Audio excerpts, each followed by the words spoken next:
Hola, ¿cómo están? Saludos desde China, específicamente en Beijing.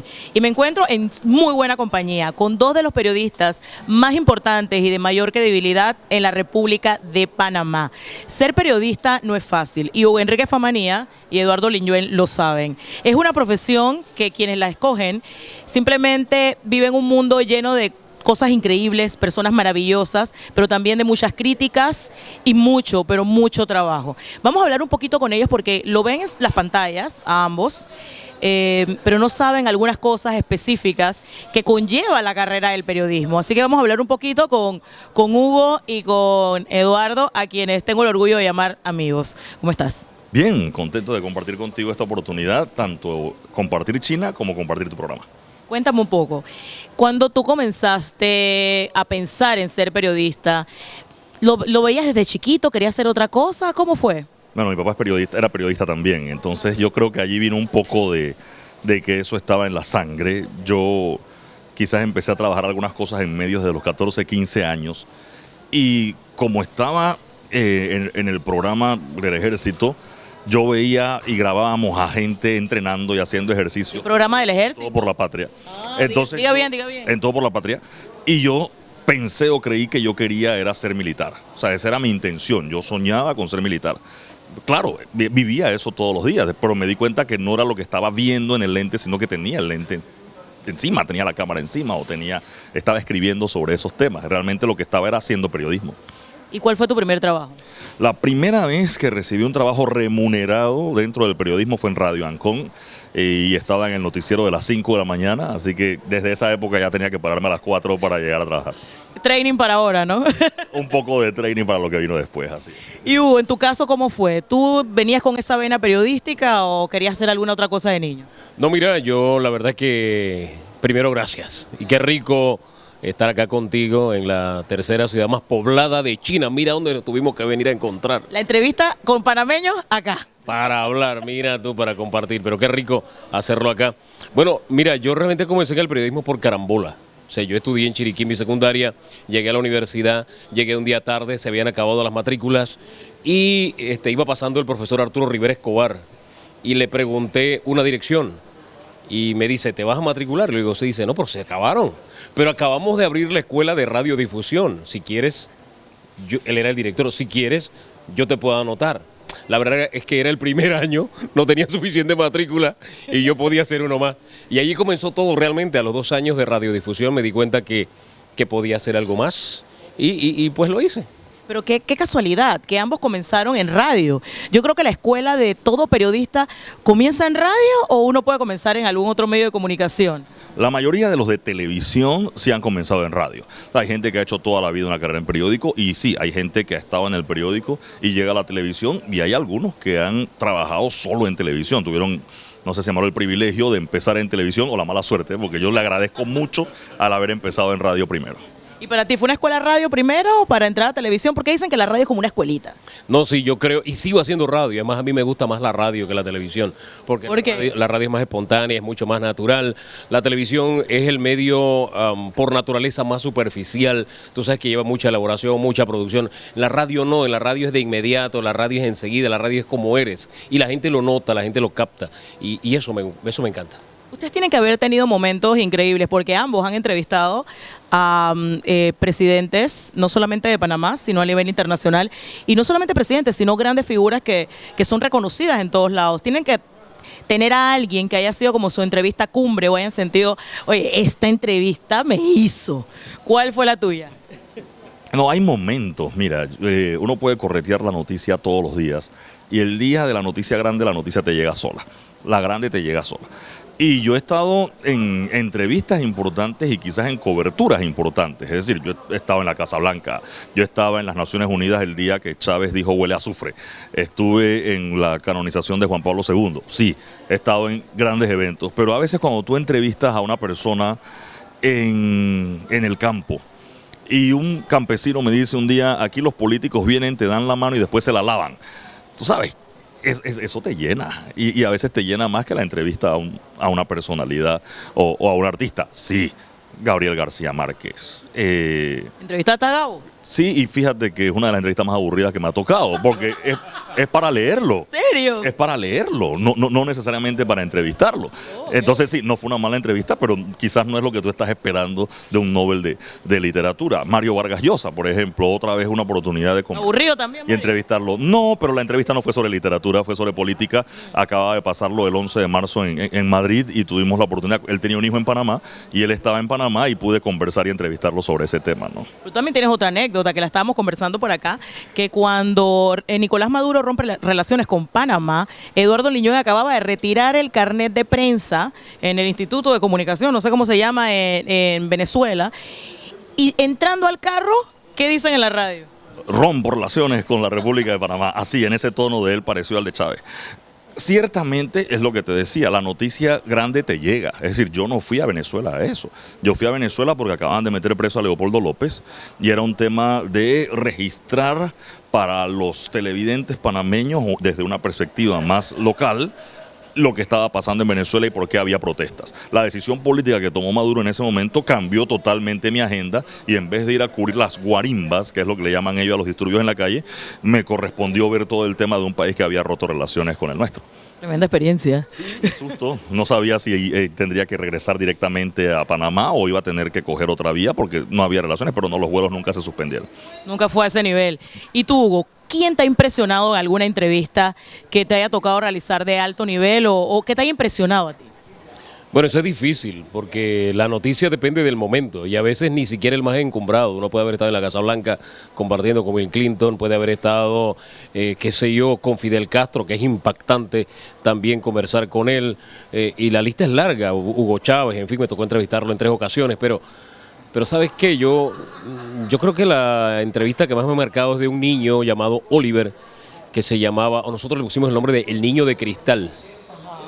E incluso ese nombre ha sido copiado para una enfermedad que padecen los niños, y ese nombre nació aquí. Y era un niño brillante, inteligente, un niño tan vivaz, lleno de vida y de esperanza, pero él prácticamente no se podía mover porque se quebraba.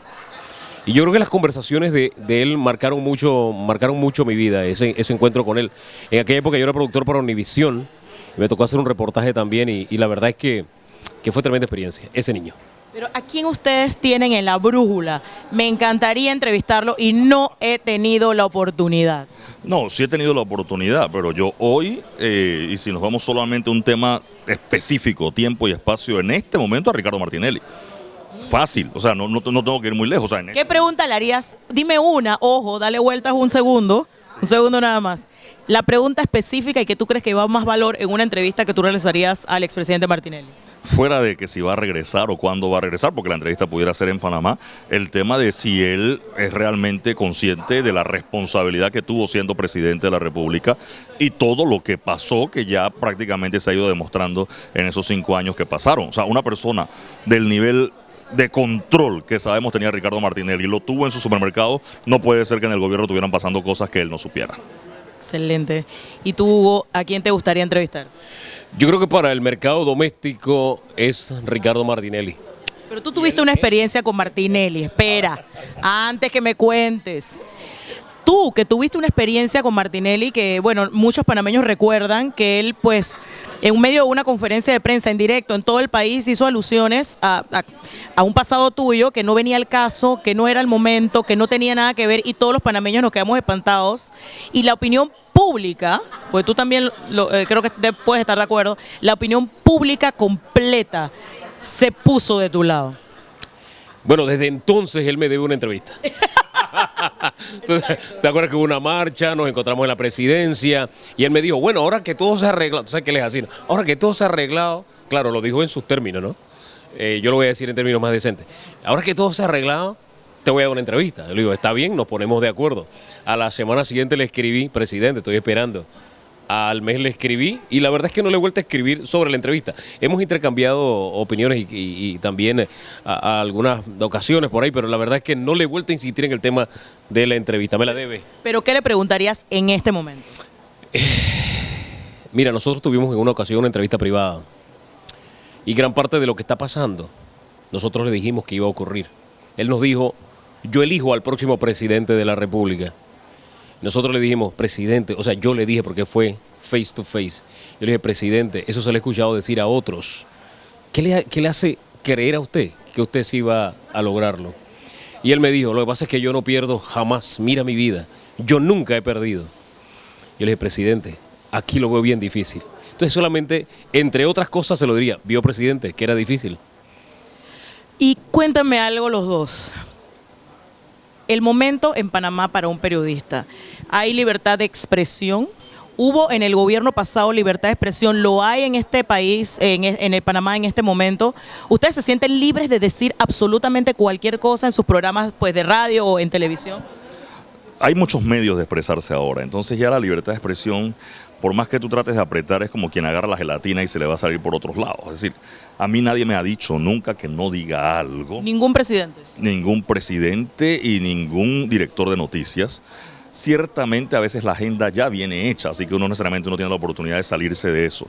Pero ahora mismo no tiene, yo tengo mi cuenta de Twitter, puedo decir las cosas en mi Facebook y lo va a ver mucha gente y quizás hasta más gente que la que está viendo un noticiario o más que todos los periódicos juntos. Entonces cuando tú ves eso, más el programa de radio, realmente es muy difícil. ¿No te sientes cercenar eso? A ver, en el gobierno pasado yo estuve demandado por calumnia e injuria por denunciar un caso de corrupción. ¿Qué quedó ese caso?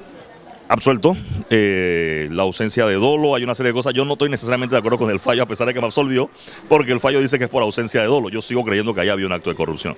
Aún de todas formas, sí hubo quizás, yo no puedo asegurar que había una presión del gobierno al juzgado para que fallara en contra de lo que estábamos demandando, o una presión hacia la fiscalía para que persiguiera ese caso.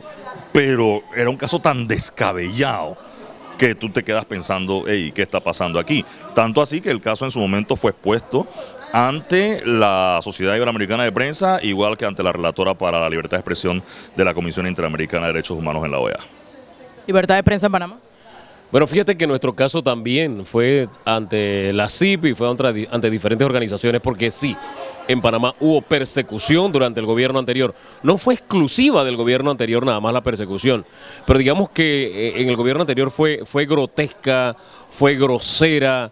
La cabeza del gobierno tomaba las iniciativas para demostrar que él era el todopoderoso. Por eso es que cuando hoy por hoy hay gente que devuelve la plata que se robó, uno se queda pensando, ¿cómo es que el todopoderoso de ese gobierno no lo sabía?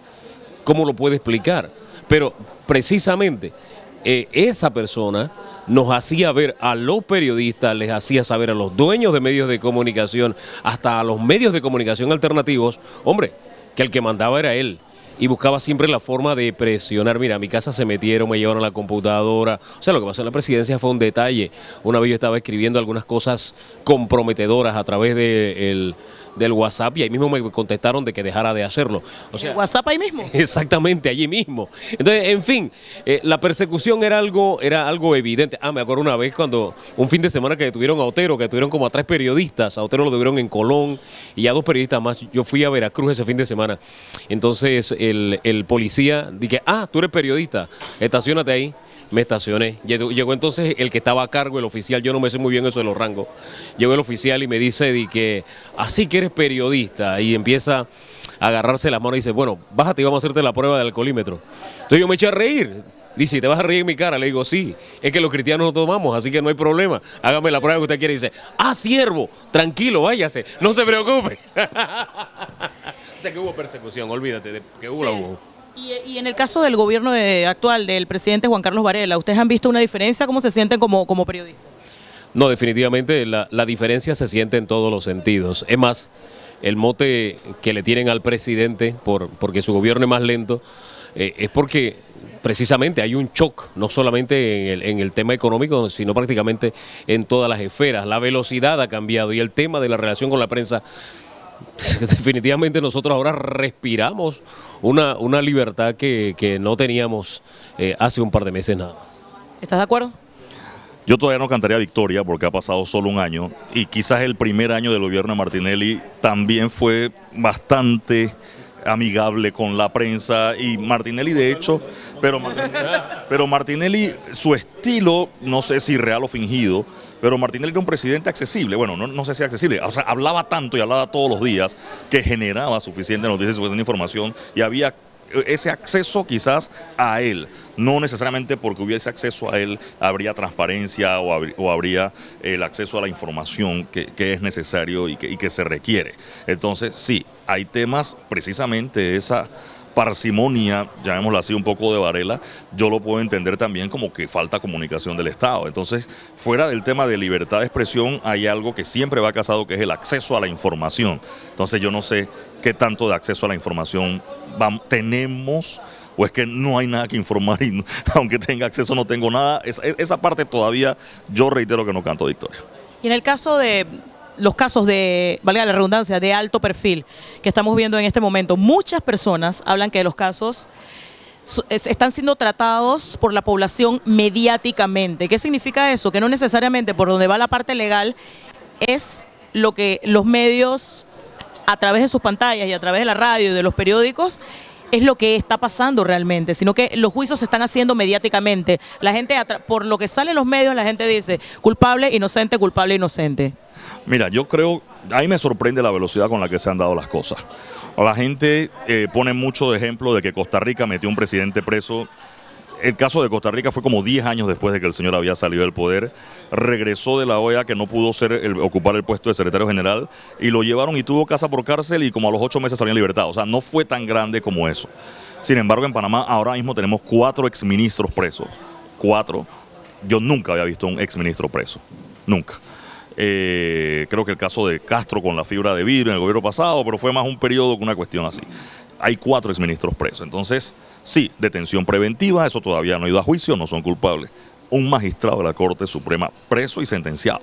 O sea, eso no lo habíamos visto. Entonces yo creo que sí se han dado situaciones que no habíamos vivido en Panamá. Que quizás los fiscales están jugando para las graderías, ordenando detenciones y una serie de cosas, eso lo veremos después. Pero ya hay uno, que es el caso Moncada. ¿Juicio mediático, sí o no?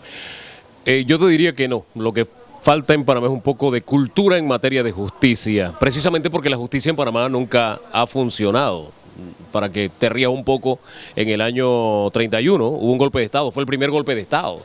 Y la Corte Suprema de Justicia declaró legal un golpe de Estado, lo declaró constitucional. O sea, la historia de la justicia en Panamá no necesariamente es brillante, para decirlo en términos diplomáticos. Entonces nos falta mucha cultura de cómo manejar el tema de la justicia. Y por ejemplo, cuando se negocia con una fiscalía, la gente en Panamá lo toma de una manera equivocada, cuando esa es una herramienta propia de la justicia, es decir, cuando tú colaboras con la justicia, ese es un atenuante. Puede haber muchos agravantes, pero tu abogado juega con eso tratando de que tú tengas la menor carga posible de pruebas en tu contra. Entonces, siento que ante el vacío institucional que permanentemente ha habido en materia de justicia, no te olvides que en los 80 se gritaba en la calle, justicia, justicia, y esa sed de justicia todavía la tenemos.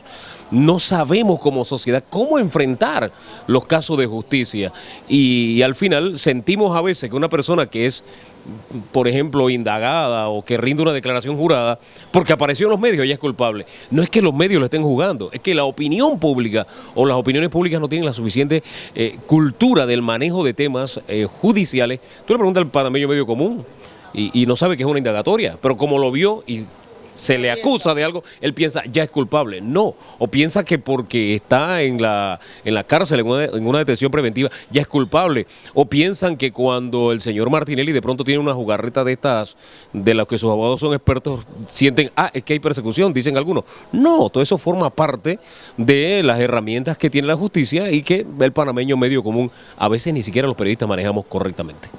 Les voy a decir unas nombres de personas y ustedes me dicen con una sola palabra, ¿qué piensan? Guillermo Endara Galimani. Divertido. Diga Enrique Famanía Bonilla. Gracioso. Ernesto Pérez Valladares. Puntual. Exigente. Mireya Moscoso. Amable. Elegante. Martín Torrijos. Demasiado cauteloso. Bueno, doy Oye, fueron 3. Cauteloso. Prudente. Ricardo Martinelli. Loco. De remate. Juan Carlos Varela, Tortugón. Presidente. mucho más polite que Pastolin. Todo el mundo le dice tortugón. O sea, no fui yo, ¿eh? Si tú no lo inventaste. Yo no lo inventé, exacto. De hecho, las tortugas en el agua se mueven rápido, así que ahí todavía hay que darle una gabela que yo no se la doy todavía, ¿no? Todavía. Un par de nombrecitos más. Cheyo Galvez, El búfalo. Vergüenza. Zulay Rodríguez, Paso. Paso. Juan Carlos Navarro. Monfredo. Él dijo dos. ¿Y tú? Yo digo Mopri, que él diga la otra. ¿Es difícil ser periodista o es fácil? Hay gente que dice, cuando le dicen, voy a estudiar periodismo, un joven le dice a su papá o a su mamá, y que dicen, que vas a estudiar eso, vas a ser pobre forever. Fácil depende de lo que uno quiera o de lo que uno persiga. Es decir, a mí me encanta hacer periodismo y para mí es fácil. Hugo hablaba de lo mucho que le gustaba la radio. Yo le digo, para mí hacer televisión es como caminar y hacer radio es como respirar. Entonces yo, sí, encuentra un trabajo que te guste y no trabajarás más nunca en tu vida. Y eso es lo que me ha pasado a mí con el periodismo. Así que yo no diría que sería difícil. Ahora, hay que entender cosas. Hay que pararse muchas veces a las 4 de la mañana. Aquí hay que trabajar domingo, Viernes Santo, Día de la Madre, Navidad, Año Nuevo. O sea, si no estás dispuesto a sacrificar esas cosas, o no sacrificarlas, digamos que eres muy apegado a esas cosas, definitivamente que a lo mejor el periodismo no es para ti. Pero cuando haces lo que amas lo que haces, yo creo que no hay ninguna dificultad. ¿A quién admiras? Yo admiro, fíjate, hay gente por su constancia dentro del periodismo en Panamá y no necesariamente porque coincida con lo que dicen.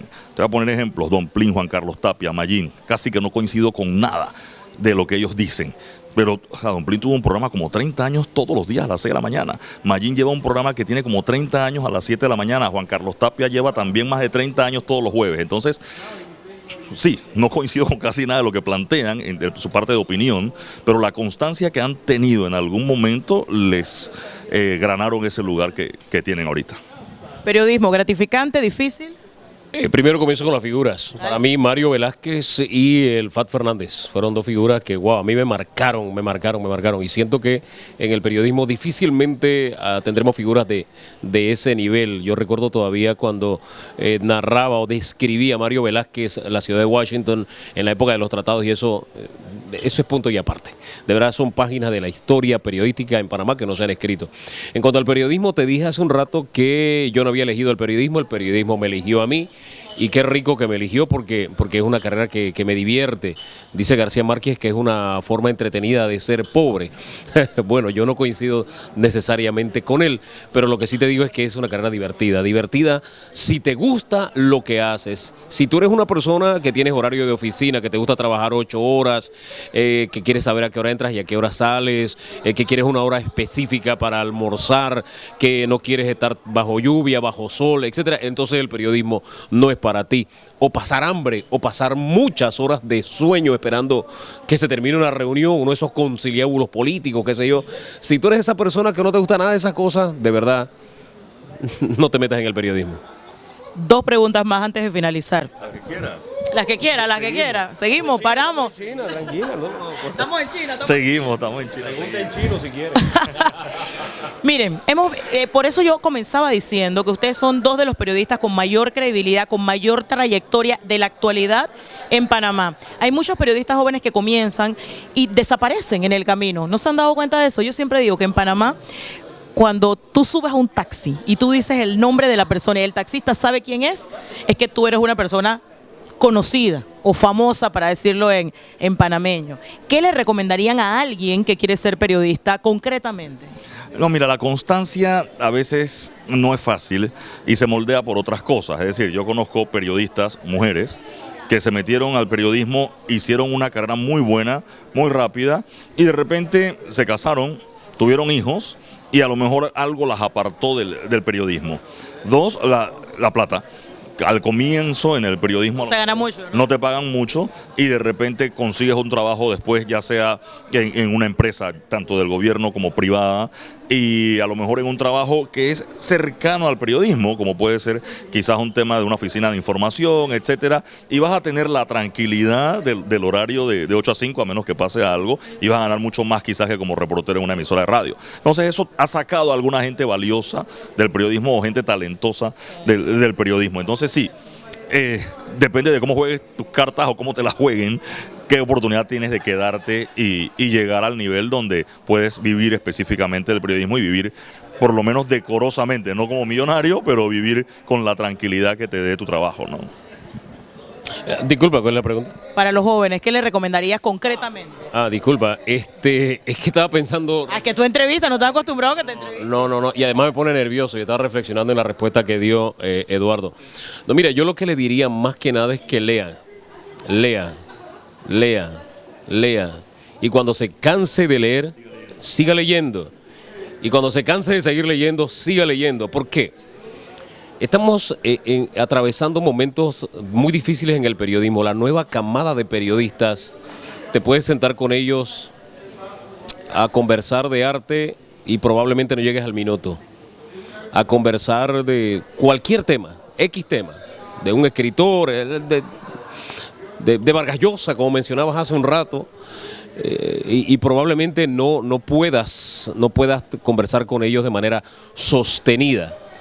Mira, acá en China, por ejemplo, una de nuestras anfitrionas, ¿sabes lo que sirvió para que nos entendiéramos? 100 años de soledad. Ella lo estaba leyendo en chino, ¿te das cuenta?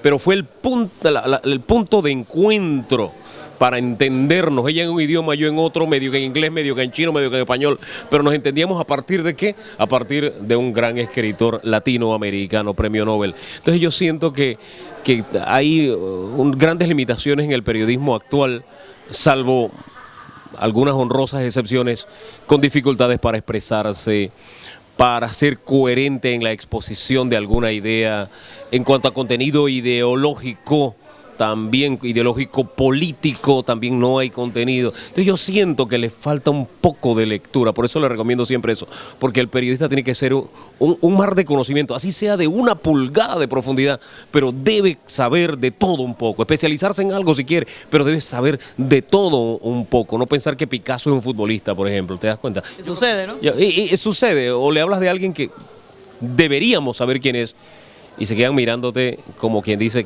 tal vez me estás diciendo una palabra obscena. No, es de cultura general y eso nos está haciendo mucha falta. ¿Cómo es un periodista apasionado como ustedes e inteligentes que están escuchando un tema, están involucrados en una noticia de algo que está pasando, ya sea político, ya sea de algo que te llene de mucho sentimiento? ¿Cómo no involucrarse en la noticia? O sea, ¿cómo no meter tu corazón y parcializarte con la noticia? Puede ser, ya te digo, político, algo que te llegue mucho. ¿Cómo hace un periodista para salir de su caparazón y no estar de un lado o del otro? A ver, hay momentos, ¿no? A veces la objetividad no necesariamente significa imparcialidad. Y esto cómo se come, me dicen algunos, creo que el profesor Miguel Antonio Bernal lo tenía en su programa, pero si aquí una persona saca una pistola y mata a la otra y tú lo ves, y yo digo, fulano mató al otro, debe ir preso, él debe ir preso a un juicio que uno está haciendo, pero uno lo vio, y esa es un juicio objetivo. Entonces no necesariamente estoy siendo imparcial, la mamá del que mató no va a estar de acuerdo conmigo, dirá que mi hijo es inocente, entonces sí, no necesariamente es muy fácil no involucrarse, pero uno debe entender que eso es la noticia, ¿no? Yo no quisiera comparar mi profesión con las otras, pero los médicos, ¿cómo hacen para operar a la gente? Yo a lo mejor si yo estoy en urgencia del Santo Tomás, soy médico y me llega un tipo con 2 tiros en el pecho y resulta que violó a una niña de 4 años y mató al policía que lo venía correteando, yo te diría que yo lo dejo en la mesa de operaciones, pero uno no. Los médicos no juegan, no hacen eso. Los médicos operan a las personas y seguramente uno hace más o menos algo parecido con el periodismo, ¿no? Creo yo que esa sería un poco de la fórmula. Y sí, hay noticias duras. O sea, ver a un niño de 1 año ahogarse en un cubo de 5 galones de agua porque en su comunidad no hay agua y la recogen todos los días. O sea, tú llegas a tu casa, se te quita el hambre. O sea, sí. O sea, uno sí internaliza algunas de esas cosas. No es tan sencillo, pero el público no tiene la culpa de eso. Bueno, es que esta discusión ya ha sido superada desde hace mucho tiempo. La objetividad no existe. La objetividad no existe porque desde el momento en que elegimos un tema para ser tratado en un noticiero, estamos desechando un montón de temas. Entonces no somos objetivos. ¿Por qué? Porque nos parcializamos al elegir ese tema. Al elegir un tema, muy probablemente nos parcialicemos nuevamente, porque sabemos quién es la víctima y quién es el victimario. Yo recuerdo que en el gobierno anterior, por ejemplo, nos decían, pero es que no nos das el mismo tiempo. Mandaban a 5 voceros y tú les reducías el tiempo al mismo tiempo o igual o equilibrado con el otro. Y yo les decía, pero es que yo sé quién es el perseguidor y sé quién es el perseguido. Sé quién está haciendo justicia, quién está siendo injusto. Ya uno sabía quién estaba robando y a quién le estaban robando, nos estaban robando a todos. Entonces, ante una situación como esa, dime, ¿tú puedes ser imparcial realmente? Por eso es que, te insisto, la objetividad no existe. Ahora bien, distingamos algo. Existen los noticieros puramente hablando. Por ejemplo, en RPC Noticias nosotros presentamos noticias. Ahí no hay un solo comentario. El único comentario de pronto es cuando saludamos. Nada más.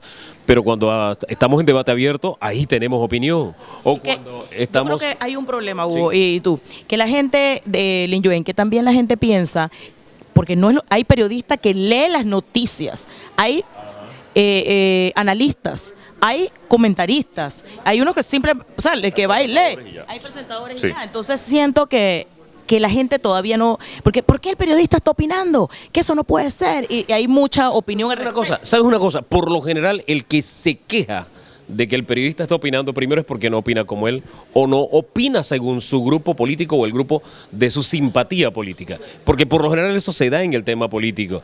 Cuando tú opinas favoreciendo su postura política, es más, te lo voy a poner de una forma sencilla. Lo máximo, entonces. Te lo pongo de una forma sencilla. Los gobiernos, los políticos cuando están en gobierno, te caen en pandilla. Pero cuando ellos estaban en oposición decían que tú eras lo máximo. Dura como un añito nada más. Sí, eso dura como un añito nada más, pero casi todos vuelven a la misma práctica. Desde el momento en que tú emites alguna crítica, les incomoda, les molesta. Pero antes cuando tú decías eso del anterior gobierno o del otro gobierno, tú eras lo máximo. Entonces es ese doble estándar que tenemos a veces de no aceptar la crítica, la mayoría de las veces constructiva, o simplemente la falta de tolerancia hacia aquellos que no piensan igual. ¿El periodista debe opinar? Yo creo que el periodismo ha cambiado. Entonces, ese periodismo descafeinado ya le ha pasado y lo ha sufrido CNN en los Estados Unidos ante un avance, por ejemplo, de Fox News. Porque en Fox News uno se mete. Y sí, aunque el noticiero puro es solo noticia, también la televisión es audiovisual. Entonces, cuando se acaba una noticia, tú le ves la cara al presentador y la cara en algún momento, o sea, la cara lo dice todo. Ahí hay una opinión, aunque yo no haya abierto la boca. Entonces, el tema de opinar, lo importante es hacerlo con honestidad. ¿A qué me refiero? O sea, que si tú opinas, tú sabes cuál es mi modo de pensar y que no necesariamente eso obedece. O igual, en otros países donde la izquierda está muy bien definida o la derecha está muy bien definida, tú sabes, fulano es de izquierda y la persona sabe que su opinión viene con ese color. Igual, si un periodista responde o pertenece o se inclina por un partido político, cosa que no debiera pasar, pero tú sabes que tiene un modo de pensar más o menos en esa dirección y la gente ya lo va ubicando uno y eso es lo que va determinando las preferencias del público, más que necesariamente un tema de ese periodismo descafeinado, pero sí hay una empatía con algunas cosas y una antipatía con otras y eso se va a marcar en lo que tú digas. Como seres humanos, ¿no? Yo creo incluso que el opinar o el dirigir opinión pública es un deber del periodista. ¿Por qué te lo digo? Porque tú manejas más insumos, tienes mucha más información. Por eso creo que la opinión del periodista no solamente debe ser porque, bueno, es que yo opino esto porque yo lo opino, porque yo creo que es así. No, yo creo que debes dar los elementos informativos que fundamentan tu juicio para orientar a la opinión pública. No es apoyar una postura por apoyarla o criticar otra porque sí, sino fundamentarla. Yo creo que en ese sentido nosotros tenemos un deber porque... No perdamos de vista que el periodista tiene un bosque así ante sí de información. No solamente tiene el árbol, probablemente el televidente o el radioescucha no tenga esa oportunidad. Nosotros sí la tenemos precisamente por el trabajo que tenemos. Entonces, yo creo que ese es un deber, no opinar o no orientar a la opinión pública manejando tanta información. Yo creo que sería un delito de lesa humanidad.